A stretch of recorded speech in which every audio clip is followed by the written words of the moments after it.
Hello नमस्कार, मी आपल्या Priya's veg recipes and ब्लॉगमध्ये आपलं अगदी मनापासून स्वागत करते। तर आज आपण सगळ्यात सोपा, चविष्ट आणि खूप कमी वेळामध्ये बनणारा असा हा सँडविच बघणार आहोत। चला वेळ न घालवता पटकन रेसिपीला सुरुवात करूया। तर सँडविच बनवण्यासाठी आपल्याला लागणार आहेत ब्रेड आणि भाज्या। तर इथे मी ब्राऊन ब्रेड घेतले आहेत आणि काही भाज्या। तर इथे मी टोमॅटो, काकडी, शिमला मिर्च आणि कोबी एक वाटी घेतली आहे आणि गाजर मी इथे अर्धी वाटी घेतली आहे। चला आता पुढची तयारी करूया। तर इथे मी असं एक मोठं भांडं घेतलं आहे, म्हणजे आपले जे भाज्या आहेत ते आपल्याला व्यवस्थित मिक्स करता येतील। तर यामध्ये घालून घ्यायचं आहे शिमला मिर्च आणि ज्या भाज्या आहेत त्या एकदम बारीक कट करून घेतल्या आहेत मी, कारण की एकदम बारीक केल्याने काय होतं की लहान मुलंसुद्धा मस्त खातात। आता त्यानंतर कोबी घालून घेतले आहे, एक वाटी बारीक करून घेतलेले टोमॅटोज, त्यानंतर एक वाटी काकडी मी इथे घेतली आहे, तीसुद्धा अशी एकदम बारीक कट करून घेतली आहे आणि त्यानंतर अर्धी वाटी मी इथे गाजर घेतला आहे आणि तो अशा प्रकारे किसून घेतला आहे, कारण तो थोडासा कडक असतो त्यामुळे आपल्याला तो किसून घ्यायचा आहे। पण भाज्यांची क्वांटिटी ते तुम्ही तुमच्या आवडीनुसार घेऊ शकता। आता यामध्ये घालून घ्यायचं आहे चवीनुसार मीठ, त्यानंतर अर्धा चमच मी इथे काली मिरी पावडर घेतली आहे आणि फायनली याच्यामध्ये जाणार मेयोनीज। तर इथे मी साधारण पाव वाटी होईल इतकं मी मेयोनीज यामध्ये घातलं आहे। आता ते आपल्याला सगळ्या भाज्यांमध्ये व्यवस्थित असं मिक्स करून घ्यायचं आहे। तर इथे आपण ज्या भाज्या आहेत त्या एकदम बारीक करून घेतल्या आहेत आणि भाज्या आपण जेवढ्या जास्त बारीक करणार तेवढी सँडविचला टेस्टसुद्धा खूप छान येते, त्यामुळे आपल्याला खूप अशा बारीक करून घ्यायच्या आहेत भाज्या। आणि त्यामध्ये अजून हा मेयोनीज, त्यामुळे ह्या भाज्यांना टेस्ट अजूनच वाढते। त्यामुळे लहानांपासून ते मोठ्यांपर्यंत हा सँडविच अगदी सगळेच आवडीने खातात आणि ह्याला बनवायला सुद्धा वेळ लागत नाही, अगदी झटपट होतो। आता हा इथे आपला मिक्स करून झालेला आहे। आता आपण पुढची तयारी करूयात। तर आपल्याला एक सँडविच बनवण्यासाठी इथे मी 2 ब्रेड स्लाइस घेतले आहेत आणि त्यावरती आपल्याला अप्लाय करून घ्यायचं आहे बटर, आणि बटर हा आपल्याला दोन्ही स्लाइसवरती एक बाजूने लावून घ्यायचा आहे। हे बघा अशा प्रकारे एकाला लावून झालं, आता आपण दुसऱ्याला सुद्धा लावून घेऊयात। तर इथे आपले दोन्ही स्लाइसला बटर लावून झालं आहे। आता यावरती जे आपण मिक्सर रेडी करून ठेवलं आहे ते यावरती घालून घ्यायचं आहे आणि या सँडविचसाठी आपण हिरवी चटणी सँडविचची नाही बनवणार आहोत, कारण की ही असे सुद्धा सँडविच खूप मस्त आणि टेस्टी लागतात। त्यामुळे हे असंच आपल्याला हे आता जे भाज्या आहेत त्या घालून घ्यायच्या आहेत आणि कडेकडेने आपल्याला ते व्यवस्थित असं बाहेर न ठेवता लावून घ्यायचे आहेत। हे बघा अशा प्रकारे।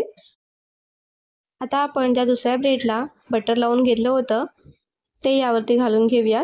तर ज्या साईडला बटर लावलं ती साईड आपल्याला या भाजीवरती घालायची आहे। अशा प्रकारे आपला हा एक सँडविच तयार झाला आहे।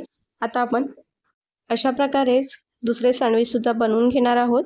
तर हे बघा दुसरा सँडविचसुद्धा आपला इथे तयार झाला आहे, तुम्ही बघू शकता। तर अशा प्रकारेच मी इथे 4 सँडविचेस रेडी करून घेतले आहेत। आता हा सँडविच अजून चटपटीत करण्यासाठी आपण घालून घेऊया चाट मसाला। तर अशा प्रकारे हा आपल्याला सगळ्या सँडविचेसवरती आता स्प्रिंकल करून घ्यायचा आहे। इथे आपला चाट मसाला घालून झाला आहे। आता आपण हे सँडविचेस टोस्ट करणार आहोत।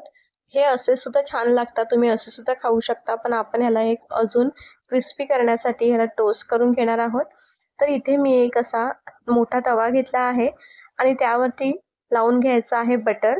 बटरने खूप सँडविचेस असे मस्त असे क्रिस्पी होतात, त्यामुळे आपल्याला बटरच लावून घ्यायचं आहे, घी किंवा तेल लावून नाही घ्यायचं। तर हे बघा अशा प्रकारे ते सगळ्या बाजूने आपल्याला ते बटर लावून घ्यायचं आहे। तुमच्याकडे जर का सँडविच मेकर असेल तर त्यामध्ये सुद्धा करू शकता, तर माझ्याकडे अवेलेबल नाही आहे म्हणून मी तव्यावरती साधे करत आहे। तर आता आपण हा तवा मोठा आहे त्यामुळे आपले 4ही सँडविचेस इथे राहू शकतात, त्यामुळे एक सोबत आपण 4ही ठेवून घेणार आहोत। तर गॅस ही आपल्याला आता एकदम स्लो ठेवायचे आहे आणि एका बाजूने आपल्याला हे सँडविचेस 2 मिनटं तरी व्यवस्थित असे शेकवायचे आहेत। आणि हा आपला तवा असा मोठा असल्यामुळे सगळ्या बाजूने एकसारखी फ्लेम लागण्यासाठी आपण ते फिरवून घ्यायचं आहे, म्हणजे सगळ्या बाजूने ब्रेड एकसारखे शेकले जातील सँडविचेस। तर इथे आता आपला 1 मिनिट झाला आहे। 1 मिनिटानंतर काय करायचं आपल्याला, दुसऱ्या साईडने पलटी करण्याच्या आधी आपल्याला या साईडला म्हणजेच वरच्या साईडला बटर लावून घ्यायचं आहे। तर हे बघा अशा पद्धतीने आपल्याला मगासारखंच बटर लावून घ्यायचं आहे दुसऱ्यासुद्धा साईडला। आता चारही स्लाइसला इथे आपलं बटर लावून झालं आहे सँडविचेसना। आता आपल्याला हे जे सँडविच आहे ते पलटी करायचे आहेत। तर हे बघा, तुम्ही बघू शकता मस्त असे आपले सँडविचेस एक साईडने मस्त असे खरपूस भाजले गेले आहेत। आता अशाच पद्धतीने आपण तीनही सँडविच दुसऱ्या बाजूने सुद्धा शेकून घेणार आहोत। खूप सोपी रेसिपी आहे, अगदी अजिबात वेळ नसेल आणि काहीतरी असं पोट भरण्यासारखं खायचं असेल तर ही रेसिपी तुम्ही नक्की ट्राय करू शकता। शिवाय मुलांच्या ब्रेकफास्टसाठी सुद्धा ही एकदम उत्तम पर्याय आहे। झटपट काहीतरी करायचं असेल तर नक्की रेसिपी ट्राय करा, चवीला ही खूप छान लागते। तर हे बघा, आपले दुसऱ्या साईडने सुद्धा मस्त असे शेकले गेले आहेत। आता आपण ते काढून घेणार आहोत आणि हा सँडविच आता आपल्याला चॉपिंग बोर्डवरती काढून घ्यायचा आहे आणि हा असा गरम गरम असतानाच आपल्याला जसे आपल्याला पाहिजे तसा आपण त्याला कापून घेऊ शकतो। तर इथे मी फक्त 2 भागामध्येच ते कापून घेणार आहे। तर अशा प्रकारे आपल्याला हा सँडविच इथे गरम गरम असतानाच कापून घ्यायचा आहे। तर हे बघा, बघू शकता तुम्ही मस्त असा खूप असा भाज्या भरून घातलेला हा सँडविच इथे आपला तयार झाला आहे।